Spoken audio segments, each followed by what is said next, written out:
Hi, this is How To's. In this video we are going to see how you can share screen in Zoom meetings.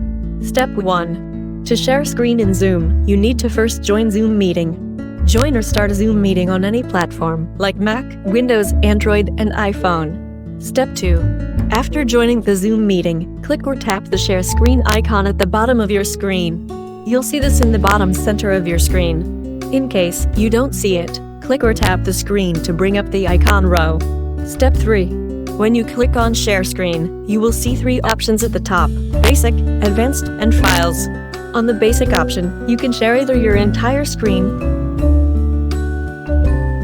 any particular window, or you can also share Whitescreen or your iPhone or iPad screen if it's plugged in. On the Advanced option, you will get more options like sharing portion of your screen, only sharing audio or video, or also content camera. On the Files option, you can share particular files from any cloud storage like Google Drive, Dropbox, etc. Step 4. Once you have decided what you have to share, then click on that option and click Share.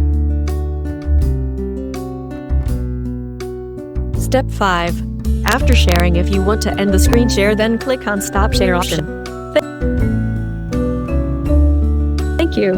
Don't forget to like and subscribe the video.